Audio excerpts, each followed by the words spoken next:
What is going on, New York Yankee fans?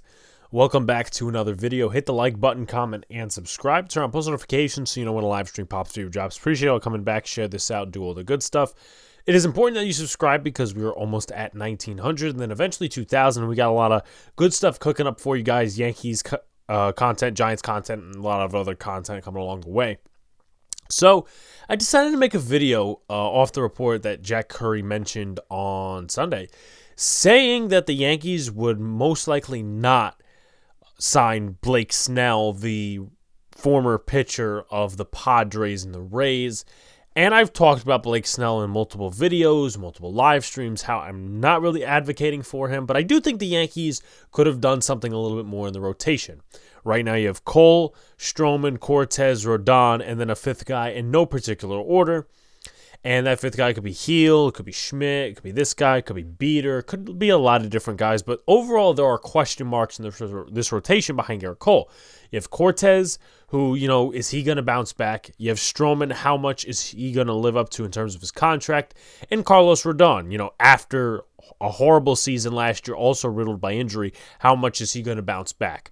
And I've kind of made the case for a while, even going back to after the Yankees missed out on Yoshinobu Yamamoto, that they should go out and trade for Dylan Cease from the White Sox. And it's a little bit of a different situation now because the Yankees do have less pitching in their system and, a lot of new guys, a lot of old guys, whatever the case may be. But I still think the Yankees should go out and trade for Dylan Cease. I think that's their best option right now because I know that the water has dried up, for lack of better words. The land has dried up on Blake Snell, though, he may be an Angel, he might be a Yankee, who the hell knows. And I know John Heyman had a report about Blake Snell possibly still being a Yankee, but I feel like in terms of low risk, high reward, but still getting potential and still kind of making the move. Hey, 2024 is going to be our year to go to the World Series.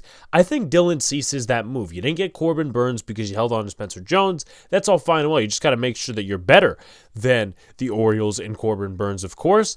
And, obviously there's not many other options out there. Montgomery coming back is not anything in realism. But let's go over Dylan Cease. So Dylan Cease, right, as far as his contract goes, before we go to anything else, 28 years old currently, about $8 million worth of salary this year. That is, of course, because of arbitration. He's got arbitration next year in 2025, and he lands in free agency in 2026. The Yankees have about 2 years of control if they were to trade for him. The White Sox, again, currently at this moment, have 2 years of control over him. Stats-wise, 7-9 last year, a 4.5 ERA, 33 games started, 177 innings pitched, total of 19 home runs given up, 90 runs, actually 98 runs, and 90 earned runs in that category, and 10.9 strikeouts per 9. The year before that, he was actually included in Cy Young and MVP voting, 14-8, 2.2 ERA, 32 games, a total of 78 walks, which is very close to his career high of 79, which was in 2023. Total of 227 strikeouts compared to the 214 he had the next year, which was last year. 184 innings pitched, 126 hits given up, and also 13-7 the year prior to 3.9 ERA, 5-4 record in his second year. In his first year, 4-7, 5.79 ERA with the White Sox. And before we go into the pitches and the baseball savant stuff, I do want to say, Mr. Angry John on the Boys Make Up podcast, he made a very good point. There's a lot of pitchers, there's a lot of hitters who are in bad situations. Matt Olson in, Oakland.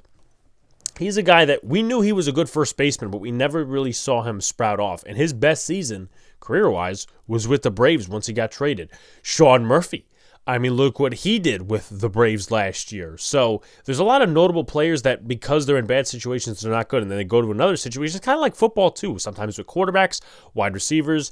And the White Sox are a garbage organization. Sorry, White Sox fans. I truly believe that unless you guys have some wicked talent in the system or you guys just start winning games unexpectedly. But I feel like MLB more predictable rather than the NFL and the NBA.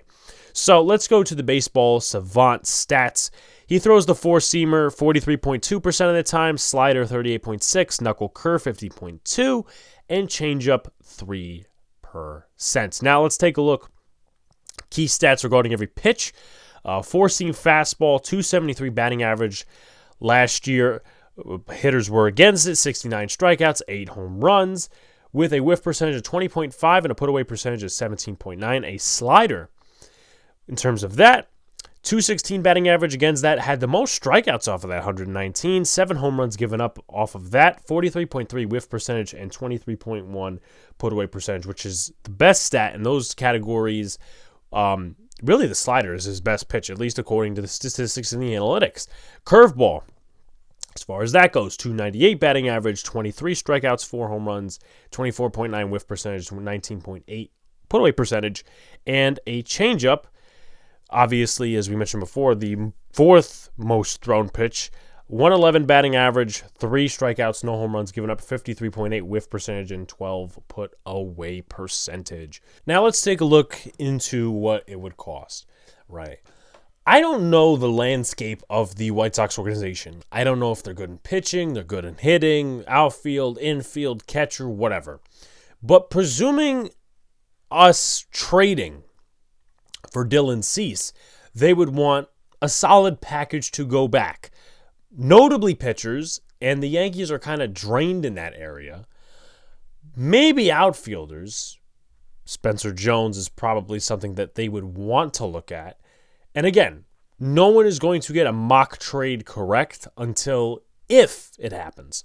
But here are 5 players that could be, in my opinion, in a trade package. Not the same time, not all 5 of these guys, though it could happen if the Yankees were to give up all these guys. They won't. But Spencer Jones is one. Chase Hampton is another guy. Will Warren, who I believe had some time in AAA last year, so he's pretty close to the bigs.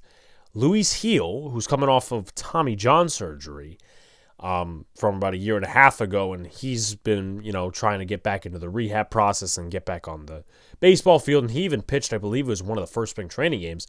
And also Clark Schmidt, because while I think the White Sox would want prospects, outfield, pitching, whatever, they probably want some MLB-ready players too to fill in the role for Dylan Cease, Heel, or Schmidt. So I personally would give up whatever it takes. Now, would I give up the top 3, Jones, Hampton, and Warren, at least in this list?